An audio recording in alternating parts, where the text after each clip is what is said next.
Hello everyone. तो कैसे हो आप सब। मैं हूँ सोनी, आपकी स्टोरी टेलर एंड राइटर। सो बिना किसी देरी के सीधा आते हैं स्टोरी पे। आशिकी एक जुनून का पार्ट 58। पिछले पार्ट से सीधे आगे चलेंगे। ओके, तो फिर दिखाते हैं हॉल का सीन, जहाँ सौम्या का कॉलर पकड़े रिधि खड़ी थी। बट सौम्या अभी भी खामोश थी। यहाँ रिधि ने जैसे दिशा के पापा के मुँह से वो बात सुनी थी, वो बात को पकड़ लेती है। इतनी शातिर थी और आंखों से ही इशारे करती है कि क्या चल रहा है ये सब। सौम्या अपना हाथ रिधि के हाथ पे रखती है और उसका हाथ अपने कॉलर से हटा के नीचे करती है और कहती है, क्या हुआ? गुस्सा आ रहा है तुम्हें? रिधि कहती है, अभी तुमने देखा कहाँ? मुझे बस मेरा जवाब चाहिए दो। ये कौन है जो तुम्हारे साथ मूर्ति बनी खड़ी है? और ये क्या बकवास कर रहा था? यहाँ सौम्या जानबूझ के आग में घी डालती है और कहती है, क्या पता सही कह रहा हो, जो तुमने सुना सब सही हो। और यहाँ सौम्या की बात पे दिशा आंखों में अरमान लिए अगेन देखती है सौम्या को, और इससे जो आग लगती है रिधि को, यार क्या बोलूँ। वो कहती है, अगर तुझ में और तेरे पूरे खानदान में है इतनी हिम्मत, किसी ने इतनी हिम्मत है तो करके दिखाए कुछ, मैं बताऊं फिर। और तुमने जो घाव दिया है ना, मैं ताउम्र तुम्हारे रग में इसे उतार दूंगी। वो देखती है दिशा को और कहती है, और तुम जो भी हो इससे दूर रहना, समझी? वरना इसी से पूछ लेना रिधि किस आग का नाम है, तेरे अरमानों के साथ साथ तुम सबको। और वो देखती है सबको और कहती है, तुम सबको वीरान कर जाऊंगी। यहाँ सौम्या की दादी के अंदर जो आग लगती है ना यार, देख रहे हो पहले बार ससुराल में ऐसी एंट्री किसकी होती है? जो आग लगती है ना उनको, आज तक किसी की हिम्मत नहीं बनी थी कोई ऐसे आए और इतना सब कहे। दादी की पहली नज़र जाती है सौम्या पे और वो कहती है, सौम्या क्या है ये सब, इसे कंट्रोल कर वरना हम करने पे आए तो। यहाँ रिधि अब देखती है दादी को और एक शेरनी से दूसरी शेरनी टकराती है। रिधि कहती है, कंट्रोल, ये मुझे कंट्रोल करेगी? हाँ, कंट्रोल करना कहते कैसे है? मैं सबको बताऊंगी। मेरे अरमानों का जनाजा निकाल के यहाँ रिश्ता जोड़ा जा रहा है। दादी की आंखों में तपिश भर जाती है और वो कहती है, जुबान तेरी इतनी तेज, तुझे नहीं लगता कुछ ज़्यादा चल रही है तेरी जुबान? तुझे हमारे बारे में पता नहीं शायद। यहाँ रिधि कहती है, मुझे तो सब पता है आप लोगों के बारे में। इसका ये पागलपन खानदानी देन है, सब समझ आ गया एक नज़र देखने भर से। मगर शायद याद नहीं रहा आप लोगों को, वो 5 साल का मर्ज मेरे कुछ दिनों की नज़दीकियों की मेहरबानी थी। वो 5 साल का मर्ज मेरे कुछ दिनों की नज़दीकियों की मेहरबानी थी। अब तो ताउम्र उभर नहीं पाओगे, ऐसा दर्द दूंगी जो मुझे मिला है। दादी के हाथ की मुट्ठी बंद हो जाती है और पूरे घर वाले हरकत में आ जाते हैं कि माँ के साथ इस तरह बात करने की पूरी लाइफ में किसी ने हिमाकत नहीं की थी। और आज देख रहे हो, यहाँ वो सिर्फ सौम्या के लिए खामोश थे और पूजा थी तो, लेकिन सौम्या के अंदर रिधि की बातें आग लगा लेती है। बात अब गुरूर की आ जाती है और इश्क के जख्मों की दोनों की आ जाती है। मानो दोबारा इश्क के जख्म, 5 सालों के जख्म पर रिधि ने अपने गुस्से की चोट दे दी हो। सौम्या की आंखें पल भर बंद होती है और दूसरे ही पल सौम्या जल्दी से रफली रिधि का हाथ पकड़ती है और अपनी ओर खींच के कहती है, बहुत गुरूर है तुम्हें, शेर को जख्मी करने का है ना? लेकिन लहजे में सुधार लाओ, ये तुम्हारा गुलाम नहीं रहा जो जिसके सामने तुम इस तरह बात कर रही हो। तुम्हें पता नहीं बच्ची हो तुम उनके सामने, इसीलिए अभी तक वो शांत है और शायद मेरी वजह से भी, इसीलिए वो कुछ नहीं कह रही है। इसका मतलब ये नहीं कि तुम कुछ भी बोलो। वो एक शेर है कि शेर कितना भी भूखा हो घास नहीं चढ़ते, और समुंदर शांत है तो मेरी जान गहराई से मजाक नहीं करते, समझी? रिधि की आंखें लाल हो जाती है और वो कहती है, ये सब तुमने शुरू किया है, खत्म मैं करूंगी। सौम्या कहते हैं, चाहे कुछ भी करना पड़े। रिधि कहते हैं, हाँ चाहे कुछ भी करना पड़े। सौम्या कहते हैं, चलो मान लिया, मैं हमेशा से तो मानती थी कि तुम बला बला हो बलाओं की जो गोद सुनी करती है माओ की। तो इस बारी क्या चाहिए तुम्हें? मेरी सांसें? बोलो, मेरी सांसें चाहिए। रिधि सौम्या के कॉलर को ग्रैब करती है और कहती है, तुम चाहिए मुझे, तुम्हारे समझ नहीं आता क्या कि मैं क्या चाहती हूँ? मैं ये सब करूँ, मैं भी नहीं चाहती थी, लेकिन तुम्हारी हरकतें मुझे मजबूर कर देती है।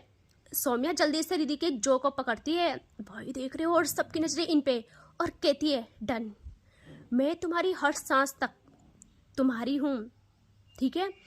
और ऐसे ही वो सबको देखती है और कहती है तो फिर सब लोग सुन लो, ये मेरी है, सिर्फ मेरी आखिरी सांस तक सिर्फ इसका अधिकार है मुझ पे, और मैं इसके गले में मंगलसूत्र डाल के ताउम्र की जंजीर में बांध के कैद करने वाली हूँ उसे। और जैसे ये सुनती है रिद्धि वो शौक, और सारे घर वाले भी कि क्या बोल रही है, कुछ भी मतलब। इसके साथ सारे घर वाले शौक हो जाते हैं, और गांव और रिश्तेदार, उनकी तो क्या ही बोलूं। और रिद्धि कुछ कहती, सौम्या देखती है रिद्धि को आंखों में, उसकी आंखों में देखती है और कहती है क्या हुआ, अब चाह के भी मुकर नहीं सकती? तुम्हें नहीं पता तुम्हारी किस्मत खुद चल के कहाँ तुम्हें ला पटकती है। अब शादी करूंगी तुमसे, लेकिन ये सिर्फ एक सजा समझ लो। और यहाँ दिशा का दिल एक बार और चकनाचूर हो जाता है, और हमें दिखाते हैं सिया को। सिया तो दूर डोर पे बस खड़े रह जाती है, और तनु एकदम सिया को साइड हक कर थाम लेती है, उससे पता था इसका दिल कमजोर है। यहाँ दादी कहती है अब इसे यहाँ से ले जा सौम्या, और ठीक फैसला लिया तुमने, मैं साथ हूँ तुम्हारे। और सौम्या रिद्धि का हाथ पकड़ती है और देखती है नीचे हॉल में जहाँ सिया और तनु थे। सौम्या कुछ पल खामोश रहती है और फिर कहती है सबको कि वो हमारे खास मेहमान हैं, उनको उनका रूम दिखा दीजिए। और वह रिद्धि को वहाँ से ले आती है अपने रूम में। रिद्धि के मन में तो तूफानों का घेरा बन जाता है, और जैसे रूम में लाती है सौम्या एकदम अपने बेड में रख लेती है रिद्धि को। रिद्धि खामोश थी, उसके बाद उसके मुंह से लफ्ज नहीं निकला था। सौम्या को कुछ अजीब लगता है, वो कहती रिद्धि के पास एक चेयर सेट करके कहती है, वहाँ पे बैठ जाती है और फिर कहती है क्या हुआ, गुस्सा आ रहा है, बोलो तकलीफ हो रही है तुम्हें, क्या तकलीफ हो रही है? बट ये तो तुम खुद चाहती थी ना, होली की रात जब तुम मेरी बाहों में थी, तो नींद और नशे में तुम मेरे सीने से लगे हुए कह रही थी कि तुम मुझसे शादी चाहती हो, तुम मुझसे शादी करना चाहती हो। तो अब क्या हुआ, गुस्सा आ रहा है, बोलो। शादी होगी, लेकिन मेरे हिसाब से होगी, और उसके बाद तुम्हारी जिंदगी क्या बन जाएगी वो तुम सोच भी नहीं सकती हो। रिद्धि की आंखों के कोने से आंसू गिरते हैं, और वह देखती है सौम्या को और आई कांटेक्ट करते हुए कहती है हाँ मैं चाहती हूँ तुमसे शादी करना, क्योंकि मैं प्यार करती हूँ तुमसे, प्यार। लेकिन अब मुझे गुस्सा आ रहा है, नफरत होती है खुद से कि मैं तुम्हें चाहती हूँ, तुम्हें प्यार करती हूँ, तुम जैसे इंसान को चाहती हूँ। सौम्या एकदम रिद्धि के पास आके बैठ जाती है, और उसको उसकी नेक से पकड़ के अपने सामने करती है और कहती है ओह चिढ़ रही हो, गुस्सा आ रहा है तुम्हें, बोलो ना, गुस्सा आ रहा है? शादी के बाद क्या होगा जब मेरी बाहों में और कलियों को देखोगी तो तुम बस मेरे नाम की बीवी बनोगी, समझी तुम? ये बात सौम्या बस रिद्धि के गुस्से के लेवल को बढ़ाने के लिए बोलती है, बट रिद्धि को लग जाती है। उसने भी 5 सालों से सहा था, लेकिन उसकी आदत थी वो कभी जाहिर ना करे अपनी फीलिंग्स, अपने दर्द को। लेकिन आज उसके दिल पे चोट लग गई थी, उसका दिल भर आता है, गुस्सा, नफरत, प्यार, दर्द, सब फीलिंग्स मिक्स हो जाती है। रिद्धि कहती है चले जाओ यहाँ से, इस वक्त मैं तुम्हें देखना भी नहीं चाह रही हूँ, नफरत हो रही है मुझे तुम्हारी शक्ल से भी, निकलो यहाँ से। सौम्या कहती है अरे मैं तो डर गई, मैडम को गुस्सा आ गया। हाँ अब तुम वो मत समझना जैसे मैं वहाँ थी, ठीक है? वैसे रो क्यों रही हो? तुम तो शेरनी हो ना, जख्म देने में बिलीव करती हो, निकालो गुस्सा अपना। रिद्धि का दर्द आज छलकता है। देखिए वो क्या कहती है कि तेरी मोहब्बत खा गई मेरे चेहरे का नूर, तेरा नाम महबूब नहीं बर्बादी है, तेरा मिलना बदकिस्मती थी मेरी, तेरी मोहब्बत मेरी तबाही है, तेरा खेल मुझे खिलौना बनाएगा, अच्छी खासी चंचल लड़की को पत्थर बनाएगा। मनुष्य मैं हूँ या तू, मुझे समझ नहीं आता, पूरी दुनिया में मैं ही क्यों मिली तुझे, मुझे ये समझ नहीं आता, दुनिया में तेरे जैसे भी तो होंगे, तुझे वो क्यों नहीं मिले, तुझे बावफा मैं ही क्यों मिली, मुझे ये समझ नहीं आता। तू मेरी जवानी खा कर बैठा है, तो मेरी आज़ादी का लफ्ज़ मेरी ज़िंदगी से मिटा कर बैठा है, दिल तोड़ के रुस्वा करने का गुनाह कर बैठा है, शराफत का मुखौटा पहन के सबसे मिलता है, हर तरह की पूजा कर देवी माँ को पूज कर क्या साबित करता है, तू तो अपनी आखिरियत बिगाड़ के बैठा है।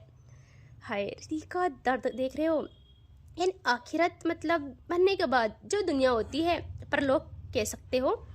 इन रिधि के लफ्ज़ वही महसूस कर सकता है जो इस दर्द को सहकर बैठा है। सौम्या के पास शब्द नहीं रहते, उसकी आंखें रिधि की आंखों से हट जाती है और हाथ रिधि की नेक से धीरे धीरे हट जाता है। और यहाँ रिधि अब पकड़ती है सौम्या का कॉलर और कहती है, क्या हुआ तुम्हें? अपनी सच्चाई सुन के बहुत अफसोस हो रहा है, हाँ बोलो। सौम्या एकदम बेड से उठ जाती है और वहाँ से जाने लगती है। रिधि जल्दी से उठ जाती है और गुस्से में सौम्या को अपनी ओर पलटा के उसका कॉलर पकड़ के कहती है, ठीक है, जितना तेरा मन करे उतना बदला लेना मुझसे, बना देना मेरी ज़िंदगी अजाब, लेकिन याद रखना तुम सिर्फ जख्मों को मेरे नसीब नहीं दोगे, बदले में उसका दर्द अपने सर पर तोहमत की तरह लिए फिरोगे। तुम्हें इसी चीज़ का गुस्सा, इसी चीज़ से इतनी नफरत है ना, इतना गुस्सा, इतना नफरत इसी चीज़ के लिए भरी है ना कि मैंने तुम्हारे गुरूर को तोड़ा, भरी महफिल में तुम्हें छोड़ा और तुम्हारे 5 साल खा के बैठी हूँ और खुद मौज उड़ा के बैठी हूँ। एक बार तेरे पास ना आना हुआ, कैसा है तेरा हाल ये जानना ना हुआ। तेरे जख्मों पे मैं हंसी, तेरे प्यार की खिल्ली उड़ाई, तेरे अरमानों को अपने कदमों तले रौंदा, तेरी परछाई पड़ने से भी खुद पे कतराई। खेल इश्क का खेल, तेरे अरमानों की अर्थी उठाई, दिए घाव तेरे सीने पे फिर भी न पछताए। रहा मुकम्मल गुरूर मेरा, भले ही तेरी सांसें अजाब बनाई, लेकिन सुन, तू सिर्फ सिक्के के एक पहलू से वाकिफ़ है। तूने भी किताब के पन्ने न पलटा के अपने और मेरे माथे पे ये जुनून की तोहमत लगाई। नहीं सुनना चाहा मेरा हाल क्या रहा तेरे जाने के बाद, कितना नोचा खुद को, इतनी तुझे पुकार लगाई, लेकिन बस अब ये मेरी आखिरी कोशिश है तुझे समझाने की, अपने मुकद्दर को संवारने की, तुझे मनाने की। तू मोहब्बत करने का दावा करती हो, तुम्हें क्यों नहीं दिखता मेरे जख्म? और वो एकदम ना अपना हाथ सौम्या के सामने करती है जहाँ बहुत सारे कर्ड्स थे।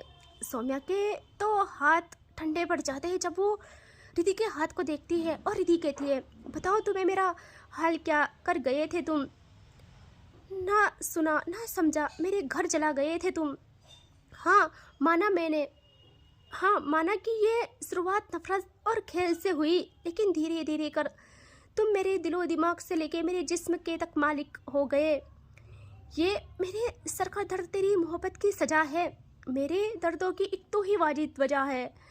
तुझसे मोहब्बत करने का मिला मुझे अजाब है, देख मेरी तकलीफ सब तेरा एहसान है। तूने भी मेरे दिल से खेला और मेरे जिस्म बर्बाद कर गया था, मुझे जवानी में ही बीमार का घर कर गया था। तेरे जाने की तकलीफ मेरे जिस्म के साथ साथ मेरे चेहरे पे दिखती थी। मुझे तेरी यादें और मेरा ये गिल्ट किस्तों में बीमार करती थी। हाय, और वो आज पहली बार सौम्या को सब क्लियर कर लेती है। और सौम्या तो मानो वही जम गई हो, पहली बार वो रिधि को इस तरह देखती है और रिधि के हर लफ्ज़ सौम्या के बदले की आग, उसका गुस्सा, उसकी तकलीफ, उसकी नफरत में पानी डाल रहा था। सौम्या खुद को कोस रही थी, पता नहीं उसकी सांसें अजाब बन गई थी, मतलब वो ना कुछ समझ ही नहीं, ब्लैंक हो गई पूरी कि मैं क्या करूँ क्या कहूँ। हर सांसों के साथ साथ उससे तकलीफ हो रही थी और रिधि सब बताती है कि कैसे उसके पापा के प्लान से वो उस दिन नहीं आ पाई थी कॉलेज में, कैसे 5 साल उसने खुद को कैद कर डाला था, सौम्या के नाम से जी रही थी। और रिधि अपने आंसू साफ करती है और उसकी आंखों में रेडनेस थी। यह सौम्या का गुरूर, गुस्सा सब रिधि के प्यार में चकनाचूर हो चुका था। सौम्या की सांसें भारी हो जाती है और वो अपने हाथ रिधि के फेस की ओर करती है और उसके मुंह से लफ्ज नहीं निकल रहे थे, या ये मानो उसके पास शब्द नहीं बचे। वो बस रिधि का फेस हाथों में थामती, रिधि उसका हाथ अपने गालों से हटा लेती है और कहती, छूना मत मुझे, बिल्कुल मत छूना, जाओ तैयारी करो शादी करने की। हाँ जाओ ना, करो, अपने साथ साथ अपने घर वालों के गुरूर को भी बरकरार रखो, जाओ। यहाँ सौम्या एकदम रिधि को सीने से लगा लेती है। हाय, और ये ना इतने सालों में पहला ऐसा हक था जो सौम्या पूरे हक से, पूरे प्यार से, पूरे टूट के कर रही थी। और रिधि वो सौम्या को दूर पुश करने लगती है, पर सौम्या उसे छोड़ती ही नहीं, बिल्कुल नहीं छोड़ती और बिल्कुल नहीं छोड़ती और बहुत टाइम तक रिधि को हक करती है। और रिधि सौम्या के शोल्डर एरिया पे इतना मारती है कि रिधि के हाथ दर्द कर जाते हैं। बट सौम्या उसे छोड़ती ही नहीं, बल्कि कुछ टाइम के बाद एकदम रिधि को गोदी में उठाए बेड तक ले आती है और रिधि को टाइट हक करती है। रिधि इतना मारती है सौम्या को और कहती है छोड़ो मुझे, मुझे गुस्सा आ रहा है तुम पे। बट सौम्या छोड़ती ही नहीं, ना ही एक लफ्ज निकालती है मुंह से। रिधि को ये भी गुस्सा दिला रहा था कि पहले तो इतना सब कर जाना हुआ, अब मैं बोल रही हूँ तो उसके मुंह से लफ्ज नहीं निकल रहे। यहाँ रिधि कहती है मुझे छोड़ो, तुम्हें क्या लगता है मैं भाग जाऊंगी? भागने के लिए यहाँ नहीं आई हूँ। मैं तुम्हें बताऊंगी कि तुमने शादी का फैसला कर खुद को ही कैद कर दिया है मेरे गुस्से में। और मैं जब तक तुमसे ये बदला नहीं लूंगी ना, मुझे गुस्सा आएगा। मैं तुम्हारा जीना हराम कर दूंगी। सच में तुमने जो मुझे सताया है ना, तुम्हें नहीं पता तुमने ना किसको छेड़ा है। मैं रिधि हूँ, मैं तुम्हें ऐसे नहीं छोड़ूंगी। ये मत समझना कि मैं अबला नारी की तरह तुम्हारे हर दर्द को, तुम्हारे दिए हर दर्द को, तुम्हारे दिए हर कहा को मानूंगी। यहाँ सौम्या ऐसे ही रिधि के फोरहेड पे किस करती है और रिधि को इतना गुस्सा आता है कि वो जोरदार थप्पड़ जड़ती है सौम्या को। बट स्टिल सौम्या ना उसे और टाइट हक करती है और ब्लैंकेट डालती है दोनों में। और रिधि एक तो सफ़र की थकान, ऊपर से इतना रोना, गुस्सा निकालना और सौम्या से खुद को छुड़ाने की नाकाम कोशिश के चलते इतना थक जाती है कि धीरे धीरे उसकी आंखें बंद हो जाती है और वो सो जाती है।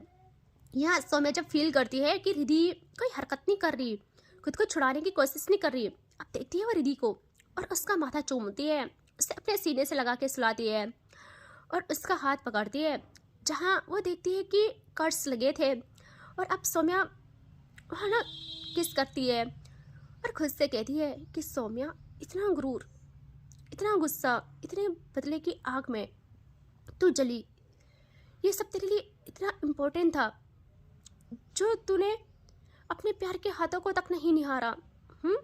नहीं जानने की कोशिश की कि उसके 5 साल कैसे गुजरे। बस खुद से कहानी बना ली कि उसने मेरे साथ गलत किया, मेरी दर्द में खुश रही, उसे खुशी थी और मैं दर्द में थी, बस खुद से बना लिया। और वो देखती है रिधि को और कहती है मुझे पता है तुम सोच रही हो कि मैंने तुम्हारे इतने कहने पर भी जवाब नहीं दिया, ना माफ़ी मांगी। असलियत ये है कि मुझे खुद समझ नहीं आ रहा मैं बोलूँ क्या। मैं खुद की नज़रों में घिर गई हूँ, लेकिन आई प्रॉमिस जान, शादी करके और उससे पहले ही सब सही करूँगी। I love you so much. मैं जानती हूँ तुम जब तक अपना गुस्सा नहीं निकालोगी तुम्हें शांति नहीं मिलेगी, लेकिन मैं सब सहूँगी। मैं तुमसे नजरें तक नहीं मिला पा रही हूँ, बात क्या ही करूँगी, जवाब क्या ही दूंगी। और मुझे इतना पता है तुम कुछ सहन करने वाली नहीं हो, जस्ट लाइक माई ओल्ड शेरनी माई दादू। सो अब हमारे घर में शेरनी का आगमन हो गया है। उसी गुस्से के साथ, उसी गरज के साथ एंट्री अच्छी थी वैसे जान। मैंने सोचा नहीं था कि इस तरह तुम इस घर में आओगी। पहले तो बहुत अरमान थे कि डोली में बिठा के लाऊंगी, बट खैर जो भी है, आ गए हो ना मेरे पास। और जान सच में मैं वहाँ से इसलिए आई क्योंकि दादी का फ़ोन आया, बहुत इम्पोर्टेंट काम था और मुझे लगा कि तुम्हें तुम्हारे घर भेज दूँ, वहीं तुम सेफ रहोगी। और वहाँ से निकल आई, उस वक्त यही सही लगा था। और तुम्हारे दिए जख्म भी अच्छे से नहीं भरे थे तो मैं आ गई। खैर मैं तुमसे पूरी उम्र दूर रहती, फिर भी मैं सिर्फ तुम्हारी ही रहती, चाहे दिल में तुम्हारी नफरत लिए रहती या मोहब्बत, बट हक सिर्फ तुम्हारा ही रहता इस दिल पे। आज तुम्हारा ये रूप देख के कुछ पलों के लिए मेरी सांसें मुझसे बगावत कर रही थी, फिर जब तुम्हारा हाल पता चला तो खुद से नफरत होने लगी। लेकिन आई प्रॉमिस मैं सब सही करूँगी। और तभी इनका डोर नॉक होता है। यहाँ सौम्या कहती है कौन? तो वहाँ कोई थी जो बोलती है कि आपको दादी बुला रही है। सौम्या रिधि को देखती है और उसका माथा चूमती है और अच्छे से सुला के ब्लैंकेट डालती है और बाहर आ जाती है। यहाँ वो डायरेक्ट जाती है नीचे हॉल में, जहाँ सारे लोग चले गए थे अपने अपने घर, सिर्फ घर वाले ही बचे थे। और दादी सोफे में बैठी थी और सारे लोग खड़े थे। और सौम्या नीचे आके दादी के सामने बैठ जाती है, सिर्फ उसी की इतनी हिम्मत थी।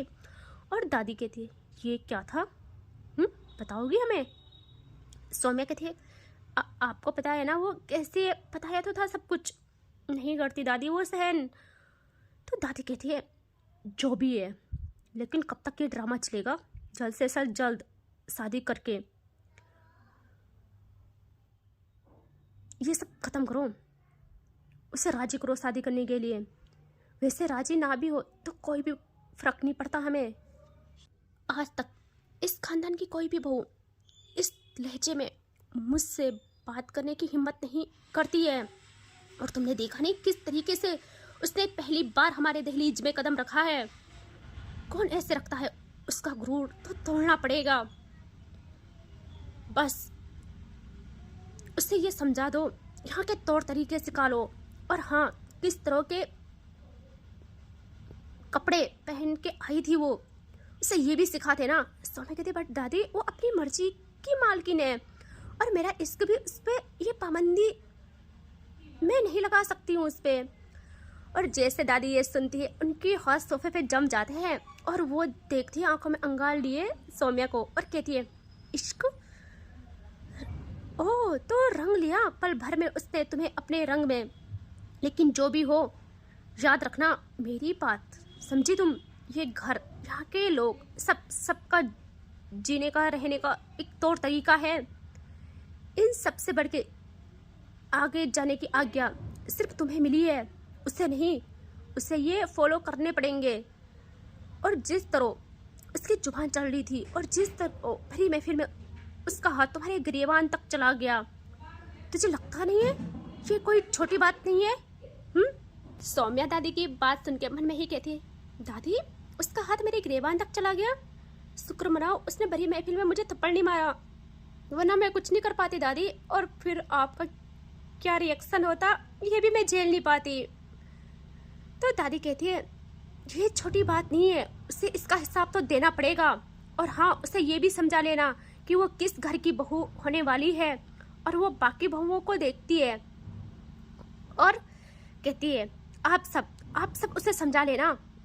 और अगर मैं समझाने पे आई तो तुम, और वो देखती है सौम्या को और कहती है तुम, और तुम्हारी ये जुनूनी मोहब्बत भी मुझे रोक नहीं पाएगी, समझी तुम? सौम्या स्माइल करती है, उसे पता था कि अब क्या बवाल होने वाला है घर में। और दादी वहाँ से चली जाती है। यहाँ सौम्या देखती है सबको और कहती है आप सब आज से जंग की तैयारी शुरू करें और आदत डाल दे देखने का। ये सब समझे, दिल भी थाम लीजिएगा क्योंकि कोई भी इन दोनों में से पीछे हटने वाला नहीं है और सबसे ज़्यादा वाट तो मेरी लगने वाली है, ठीक है? और वो वहाँ से उठ के ऊपर आने लगती है सीढ़ियों से। एंड इसके आगे देखते हैं नेक्स्ट पार्ट में, ठीक है? Take care, bye bye.